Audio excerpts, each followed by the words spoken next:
ప్రేరణ తల్లి ఇందిర రాజశేఖరం మొదటి భార్యని చూస్తుంది.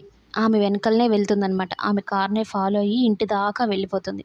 ఇంట్లోకి వెళ్దాము ఒకసారి, ఆయన ఎలా ఉన్నాడో, ఎలాంటి పరిస్థితిలో ఉన్నాడో కళ్ళారా చూసుకుందాం అన్నట్టు వెళ్తూ ఉంటే, ఇంతలో ఇందిర తమ్ముడు సుధా కానిస్టేబుల్ వస్తాడు. "ఎక్కడికి వెళ్తున్నావు? నాకు తెలుసు. నాకు పనుంది తమ్ముడు, నువ్వు వెళ్ళు" అన్నప్పుడే నాకు అర్థమైంది నువ్వు ఇంట్లోకి వెళ్ళే ప్రయత్నం ఏదో చేస్తావని. చావును వెతుక్కుంటూ వెళ్తున్నావా ఏంటి? నీకు దండం పెడతానక్క, ఇంటికి పద అనైతే అంటూ ఉంటే, "నువ్వు నా తమ్ముడివి కాదు, ఏం కాదు. మీ బావగారు ఎటువంటి పరిస్థితిలో ఉన్నారు నేను చూడాలనైతే అనుకుంటూ వెళ్ళిపోవాలనైతే అనుకుంటుంది. "అక్క ప్లీజ్ అక్క, నేను చెప్పేది విను" అని చెప్పని బలవంతంగా లాక్కొని తీసుకొని వెళ్ళిపోతూ ఉంటాడనమాట.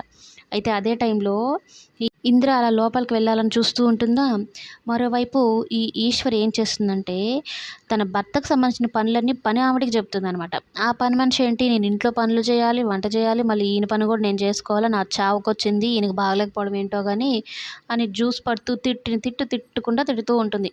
అసలు భార్యగా ఆమె దగ్గరుండి సేవలు చేయాలి, అటువంటిది పని మనిషి నాకు అప్పచెప్పింది, ఈవిడేం మనిషి అసలు, ఈమెమో షాపింగ్‌లకి షికారులకు తిరుగుతూ ఉంటే ఈయన నేను చూసుకోవాలా అన్నట్టుగా. అయితే ఆ టైంలో ఈ ఈశ్వరి వచ్చి, "ఏం చేస్తున్నావు? ఏంది గొనుక్కుంటున్నావు?" అంటూ మాట్లాడుతూ ఉంటే, "మరేంటమ్మా మీకు కామెడీ అయిపోయింది. ఇంట్లో పనులు నేనే చేయాలి, ఈయన పనులు నేనే చేసుకోవాలా? నా వల్ల కాదంటూ ఉంటే, దీనికి బాగా పొగరెక్కింది, దీన్ని తీసేయాలనైతే" అంటూ ఉంటుందనమాట. ఇక్కడ మనం ఒక విషయాన్ని గమనించొచ్చు. మరి మీకు కూడా అనిపించిందో లేదో తెలియదు కానీ నాకైతే అనిపించింది.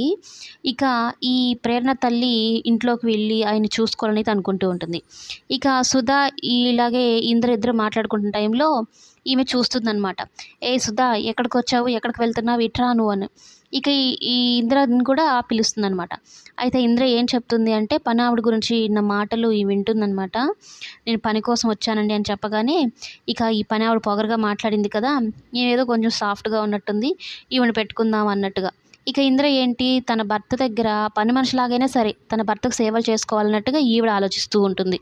ఇక ఇద్దరు వెళ్ళిన తర్వాత అక్కడ పని కోసం వచ్చానని చెప్తే, "సరే మా పనావిడని తీసేస్తాను, నువ్వు ఉండి మా ఇంట్లో పేషెంట్ ఉన్నాడు చూసుకుంటావా" అని చెప్పడంతో, ఇంతకన్నా అదృష్టమా, నా భర్తని నేను దగ్గరుండి చూసుకుంటానన్నట్టు ఈమె ఫీల్ అయిపోయి చేస్తుంది అన్నట్టుగా అనిపిస్తూ ఉంది.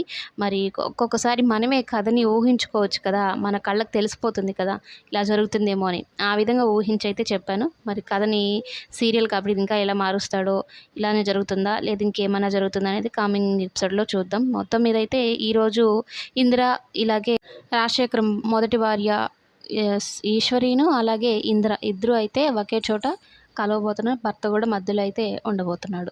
కమింగ్ ఎపిసోడ్‌లో ఏమైనా చెప్పుకుందాం.